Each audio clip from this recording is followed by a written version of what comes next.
Assalamualaikum warahmatullahi wabarakatuh. Saya Muhammad Syafiq Izzuan bin Abdul Rashid dan dua rakan saya Abdul Qayyum bin Abdul Halim dan Muhammad Nur Nu'man bin Muhammad Azimi ingin membentangkan bilakah penyudahan isu skamer akan berakhir. Pengenalan. Isu skamer ini menjadi topik hangat di kalangan netizen.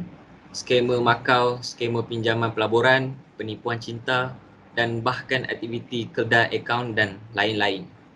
Kes skamer juga semakin kerap dilaporkan dan tidak berkesudahan. Baru-baru ini terdapat laporan penipuan yang melibatkan kumpulan berpengaruh di media hampir setiap hari. Terdapat pelbagai skam di Malaysia yang sering dilaporkan. Antaranya adalah Makau Scam. Makau Scam di mana selalunya dalam kes ia bermula dengan panggilan telefon. Skamer akan menyamar sebagai pegawai polis, bank negara, Suruhanjaya Pencegahan Rasuah untuk menipu mangsa. Kedua adalah skam pinjaman. Skam pinjaman adalah dengan menipu mangsa bahawa pinjaman dengan kadar faedah yang rendah. Yang ketiga, skam cinta. Skam cinta biasanya skamer akan menyediakan profil palsu di laman janji temu dan media sosial. Mereka menggambarkan diri mereka sebagai individu yang menarik dengan menggunakan gambar model atau influencer pada profil mereka. Mereka menggunakan taktik ini untuk menipu mangsa. Yang keempat adalah skim cepat kaya. Skim cepat kaya adalah sejenis pelaburan yang menjanjikan pulangan yang tidak realistik atau pulangan yang amat tinggi dengan melabur melalui tempoh masa yang amat singkat, didakwa yang mudah dan bebas daripada risiko. Yang kelima adalah skim parcel. Scam parcel adalah skamer akan membuat panggilan email atau SMS mangsa dengan mendakwa bahawa pembawa penghantaran atau perkhidmatan penghantaran tidak dapat menghantar bungkusan ke rumah anda. Walaupun anda tidak memesan apa-apa dalam beberapa minggu kebelakangan, skamer akan meyakinkan si mangsa bahawa bungkusan itu adalah daripada rakan atau keluarga anda dan memaksa untuk mangsa membayar wang untuk memiliki parcel itu. Mangsa yang ditipu oleh muslihat ini adalah dari banyak kalangan, dari pelbagai peringkat usia dan pekerjaan. Modus operandi yang digunakan untuk manipulasi mangsa merangkumi intimidasi dan tekanan. Oleh itu, keadaan ini akan mengakibatkan mangsa terpaksa mengikut kehendak pemangsa dengan memberi maklumat yang diminta. PDRM telah mengambil pelbagai langkah untuk menangani aktiviti ini, seperti menyediakan platform untuk memeriksa nombor telefon ataupun akaun bank penipu melalui laman web yang disediakan seperti rmpgovernment.my. Masyarakat boleh menggunakan link ini untuk memeriksa bahawa nombor akaun ataupun nombor telefon ini adalah benar ataupun palsu. Anda juga boleh menyemak secara dalam talian dengan menghubungi hotline makluman Jabatan Siasatan Jenayah Komersial 013-211-222 dan halaman Facebook Amaran Jenayah di Cyber Langkah. Langkah ini diambil untuk memudahkan rakyat memeriksa maklumat skamer cyber sebelum membuat sebarang transaksi. Sesiapa sahaja yang boleh berkemampuan untuk menjadi mangsa, penting untuk kita ketahui bahawa pihak berkuasa tidak akan berurusan melalui panggilan telefon seperti mana yang dilakukan oleh skamer. Seharusnya kita sepatutnya lebih berhati-hati dalam memberi maklumat peribadi kepada individu yang kita tidak kenal.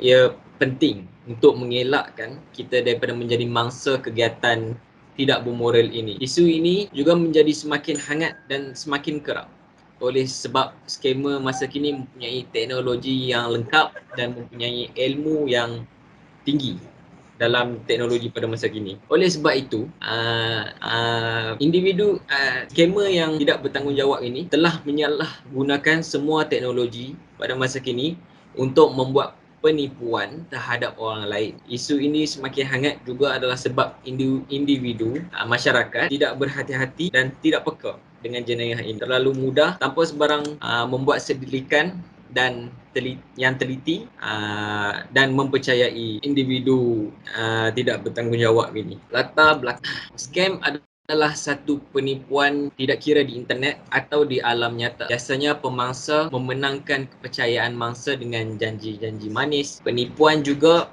akan melibatkan wang tunai yang sangat banyak. Penipuan adalah perkara biasa dalam urus niaga yang melibatkan jual beli. Contohnya anda membeli dalam talian, anda perlu membayar terlebih dahulu untuk mendapatkan tempat barang tersebut.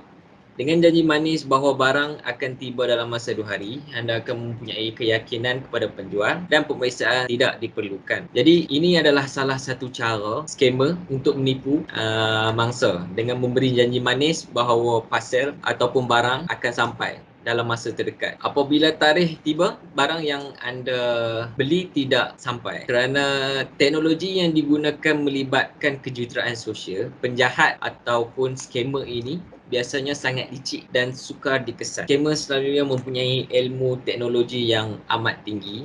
Oleh kerana itu, mereka akan membuat penyelidikan terhadap sistem ini terlebih dahulu untuk mencari jalan keluar. Biasanya anda boleh jumpa scammer pada junk email anda. Mereka menabur janji manis, meminta bantuan dari anda dan pelbagai teknik lain lagi. Ada juga scammer yang menayangkan iklan pada laman web yang mampu menarik kepercayaan anda untuk membeli sesuatu produk ataupun mendapatkan sesuatu perkhidmatan. Contohnya, macam saya bukan scammer, saya cari duit dari hasil yang halal. Di era serba moden, manusia telah menjadikan internet sebahagian daripada kehidupan mereka, terutamanya penggunaannya di dalam pekerjaan dan pelajaran.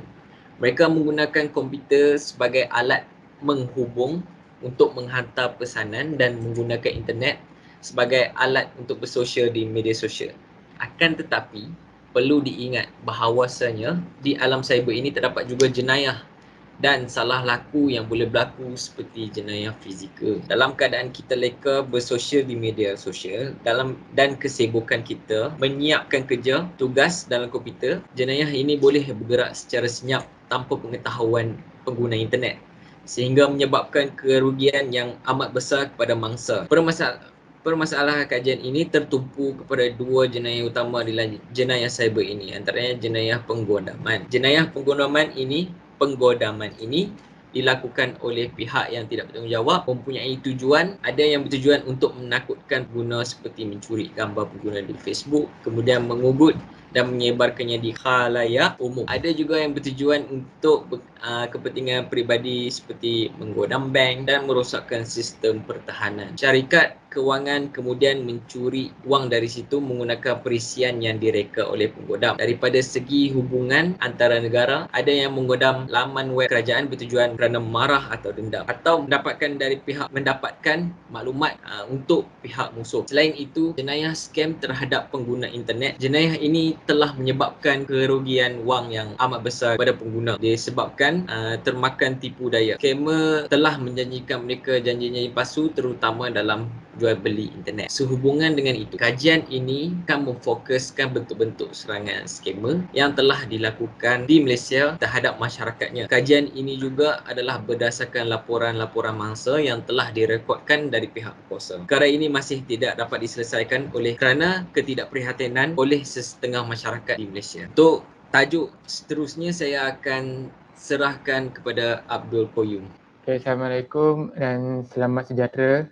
Nama saya Abdul Qayyum bin Abdul Halim, memetrik IB 0119 10109. Okay, hari ini untuk ni saya akan menerangkan mengenai penyataan masalah. Scammer merupakan satu isu yang sangat serius. Masalah ini bukan sahaja melibatkan individu yang terkesan dengan scammer, malahan akan melibatkan ke semua individu yang berada di sekeliling dia. Terdapat banyak jenis scammer yang terjadi pada masa kini, antaranya pembelian atas talian. Selain itu, terdapat juga panggilan dari nombor yang tidak dikenali dan juga perbankan atas talian. Hal ini telah banyak berleluasa pada masa kini dan telah membimbangkan banyak pihak. Objektif kajian pertama, mengkaji kaedah untuk memberi pendedahan terhadap masyarakat mengenai aktiviti scammer. Yang kedua, mengenal pasti persepsi masyarakat terhadap isu scammer. Yang ketiga, mengenal pasti jenis-jenis scammer yang berlaku di Malaysia. Untuk metodologi kajian, untuk kajian ini kami telah menggunakan dua jenis kaedah. Kaedah Kaedah pertama ialah kaedah data sekunder. Kaedah data sekunder ialah kami menyelidik menggunakan jurnal, akhbar ataupun artikel. Sebabkan masalah COVID telah berlaku masa kami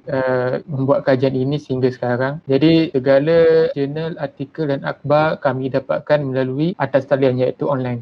Kaedah kedua yang kami gunakan ialah borang soal sidik secara atas talian. Kaedah ini dijalankan untuk mendapatkan pendapat orang ramai mengenai isu skema ini melalui tinjauan daripada borang soal sidik tersebut. Kaedah ini juga dilakukan secara atas talian kerana situasi COVID-19 yang masih berlaku sepanjang kajian ini dijalankan. Untuk borang soal sidik, kami telah mendapat 31 responden sepanjang kajian ini dijalankan. Bagi soalan pertama, ia mengenai jantina responden sama ada lelaki atau perempuan. Soalan kedua pula ialah kaum responden sama ada Melayu, India, Cina atau lain-lain.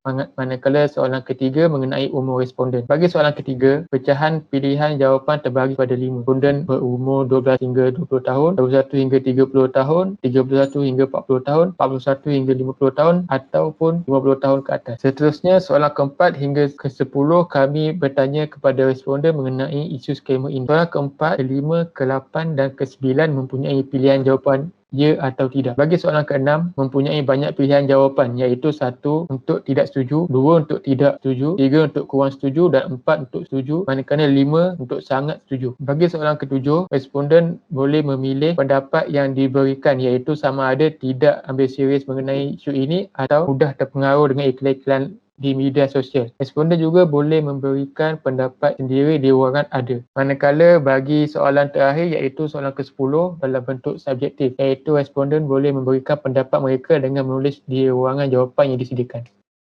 Assalamualaikum warahmatullahi wabarakatuh. Saya Muhammad Nur Nukman bin Muhammad Azini bernombor metrik B0111901102 akan membentangkan dapatan kajian yang telah dijalankan sepanjang kajian ini dan mendapat sebanyak 31 responden. Jadi bahagian A berkenaan tentang maklumat peribadi responden. Kebanyakan yang menjawab soalan kaji selidik ini adalah daripada kalangan lelaki. Hasil keputusan daripada kajian ini sebanyak 59.4% adalah lelaki, manakala selebihnya sebanyak 40.6% adalah perempuan. Seterusnya, kaum daripada keputusan kajian yang dibuat, kebanyakan kaum yang menjawab soalan kaji selidik ini adalah daripada kaum Melayu sebanyak 62.5%, diikuti kaum Cina 25% dan akhir sekali kaum India sebanyak 12.5%. Bagi umur pula, kebanyakan yang menjawab soalan kaji selidik ini iaitu sebanyak 72.7% dari golongan belia iaitu 21 hingga 30 tahun, manakala 12.1% adalah dari yang berumur lingkungan 41 hingga 50 tahun, 31 hingga 40 tahun sebanyak 9.1%,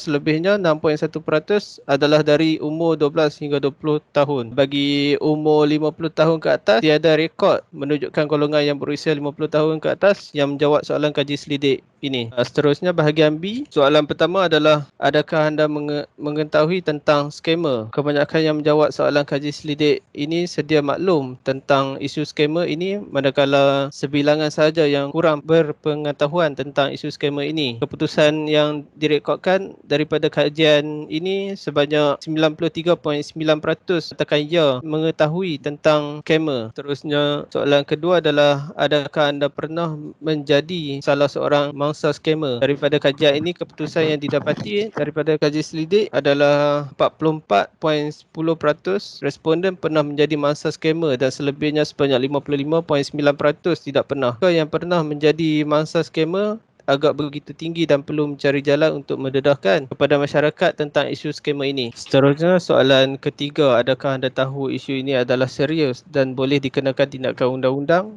kepada si skema terbabit? Sebanyak 91.2% mengetahui bahawa isu skema ini boleh dikenakan tindakan undang-undang, manakala sebanyak 8.8% tidak mengetahuinya. Seterusnya, adakah anda tahu mangsa skema boleh membuat aduan kepada pihak berkuasa? Keputusan menunjukkan sebanyak 88.20% mengetahui bahawa mangsa skema boleh membuat aduan kepada pihak berkuasa, manakala sebanyak 11.5% 8% tidak mengetahui. Bagi soalan seterusnya adalah skamer merupakan satu jenayah yang amat serius dan perlu ditangani dengan segera. Hasil daripada kajian mendapati 100% responden bersetuju bahawa skamer adalah merupakan satu jenayah yang amat serius dan perlu ditangani dengan segera oleh pihak berkuasa. Jika tidak ditangani dengan segera, makin ramai akan menjadi mangsa kepada jenayah skamer ini. Seterusnya, bahagian C adalah bahagian pendapat. Soalan pertama bagi bahagian C adalah pada pendapat anda, apakah punca yang seseorang itu menjadi mangsa skamer? Keputusan daripada hasil soal selidik ini, bagi soalan pilihan 20.6% telah memilih tidak ambil serius mengenai isu ini, manakala 73.5% mudah terpengaruh dengan iklan-iklan di media sosial.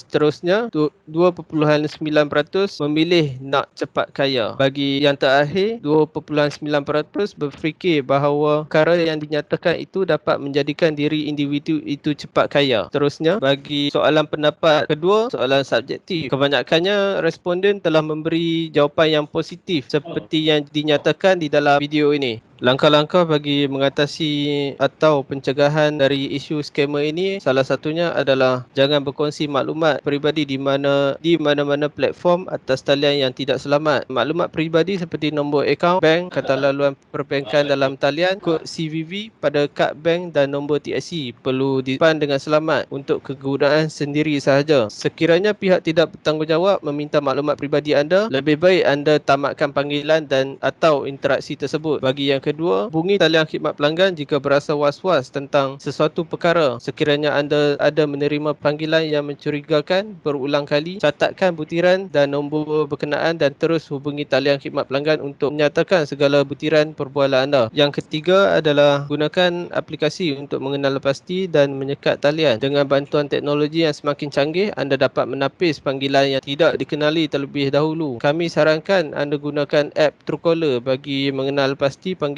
datang dari mana dan menyekat panggilan untuk mengelakkan diri daripada menjadi mangsa kes penipuan. Bagi yang keempat pula, semak akaun bank jika dikhawatiri terbabit dengan transaksi penipuan urus niaga online. Bagi anda yang gemar membeli barangan online, anda perlu membuat semakan sama ada akaun bank penjual pernah dilaporkan terbabit dalam penipuan atau sebaliknya. Portal seperti Jabatan Siasatan Jenayah Komersial memudahkan anda untuk menyemak segala butiran penjual sebelum membuat transaksi bayaran. Seterusnya, saya akan serahkan kepada rakan saya, Abdul Qayyum.